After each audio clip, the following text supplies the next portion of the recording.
So a few weeks ago, we recorded a video talking about using Affinity Photo for making your thumbnails, but it wasn't a real tutorial. So that's what we're going to do today. Just show you quickly our process for making thumbnails. We're going to start off with showing how to get rid of a green screen, create a transparent PNG with your picture in it, then how to create the thumbnail using layers and text. It'll be simple, quick, and pretty easy. So here I've opened up Affinity Photo. I have a green screen shot that I took, and we're going to go ahead and get rid of the background.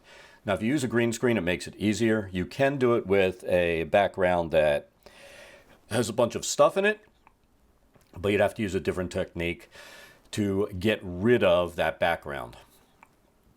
So we're going with a simple green screen background. Lighting's not perfect.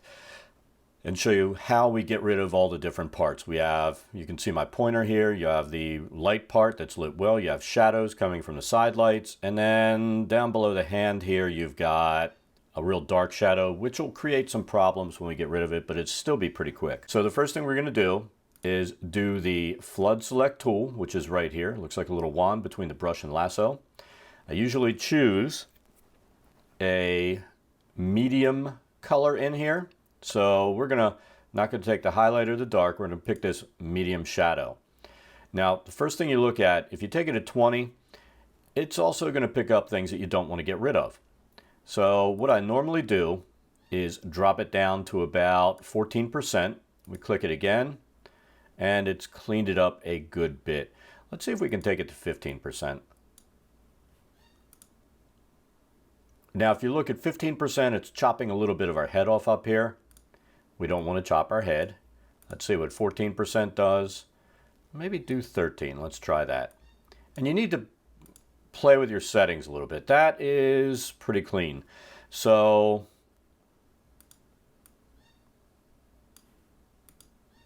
there we go. That's about perfect around the top part of the hands. Then once we get down to the shadow regions, it's not very good. You could worry about getting rid of this chair.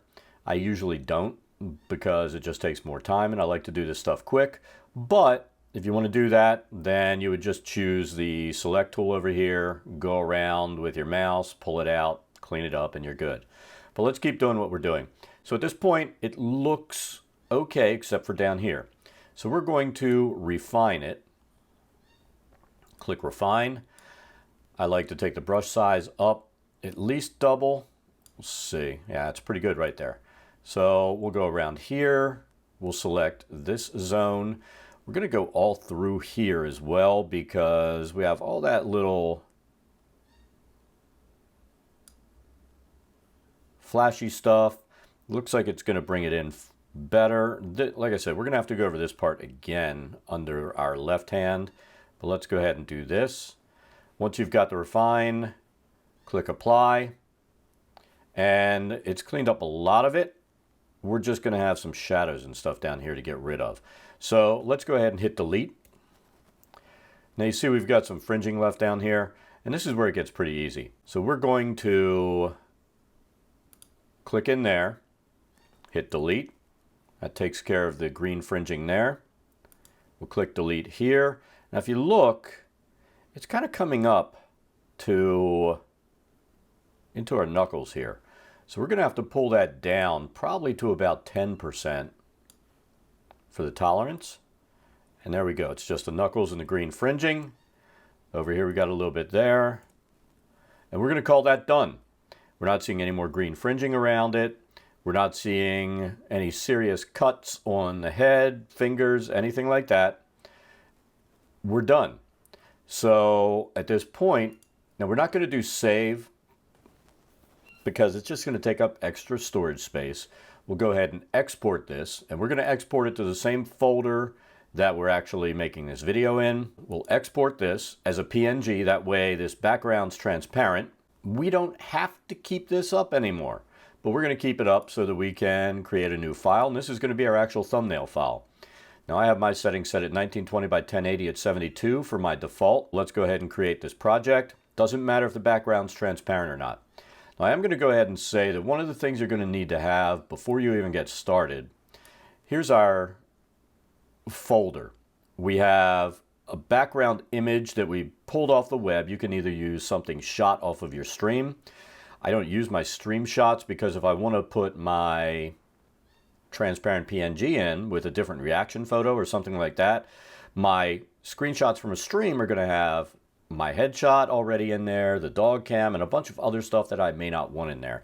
So you may want to go in and film something inside game, take some screenshots, and get it that way. But you can also search for a picture. You want to do all this stuff ahead of time. Have your photo taken that you're going to want to turn into a transparent PNG, and have your background image prepared. So we're going to go ahead and drag and drop our image in there and pull this to our second screen. I am using two screens. If you only have one, then just have to go in and pull stuff forward, all that good stuff. And I usually spread it out a little because once you come down here, if you go outside the bounds, it's gonna just go crazy. And this is not a perfect 1920 by 1080 image. So we're gonna have to get it to where it goes top to bottom, gives us a little bit of wiggle room, and we'll use that boundary to center it up. Doesn't have to be perfect. I'd prefer it to be perfect, but we're not going to worry about that. Now, the next thing we'll do, so we have, and this is going to come in huge because this was shot as a large image on our Sony, but we're going to go ahead and pull that here, and you can see it is a huge image. So we're going to zoom out a little bit more. There are our bound boxes for the outside of the image. Now it's workable, so let's go ahead and get back in. So we don't want to be that big and overwhelming. We'll take it down just a little bit. And this is just a reproduction of a thumb we made for another video on the channel, but this is the process that I went through to make it. So right there we've got our image on top. We have the Cassandra and Alexios character image in the background. Now we just want to put text on. You could leave it just like this. The title for this was really long, and I didn't want to put that long title on here. So we're going to create a title right in here that is quick and to the point. We'll start off at 96 for the size. We'll do Arial bold or Arial black, so it's a little bolder. And this is going to start off as black. We're going to fix that in a minute. So we'll put this in here. Which one? Some question marks. There you go, 3 for accent. See, if you use that, nobody'd be able to see it. So we're going to switch colors here. For some reason, I like going in here in the yellow spectrum. And you do need to highlight it when you do that. So, So we do like to use right in here, right about there. It's always going to be a little different. I don't click the same space. For stuff like this too, you could also set up a main thumbnail and save it as an Affinity Photo file and just change your text with each one you make, and you're just working with one file. If you're not worried about saving all of your thumbnails for posterity's sake, then that's what I do. I don't save all my thumbnails permanently. I don't need them, but I do save an Affinity Photo file, which I'll show you how to save that when we get done. But what I like to do is 3D the image. The radius is usually fine. I'll bevel and emboss. 5 pixel makes it stand out a little bit more, so we're fine with that. And then I put a color overlay in. We don't want it to be black, but we do want, instead of just being this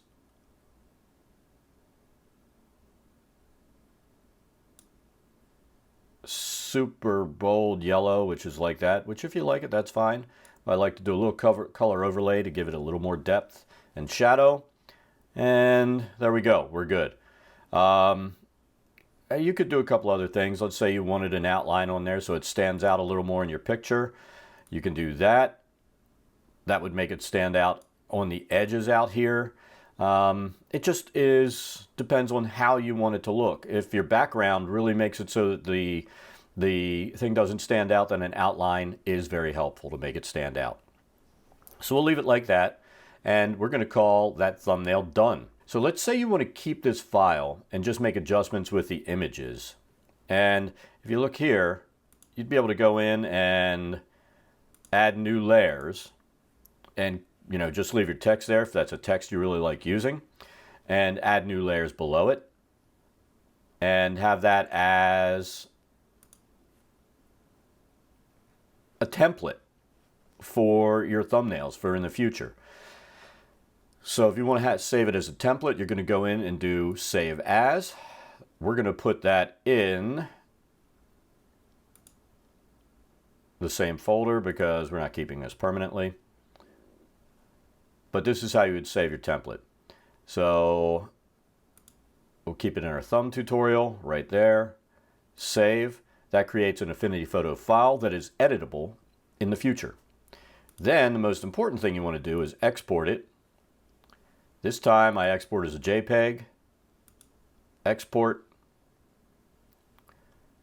Put that in the same folder.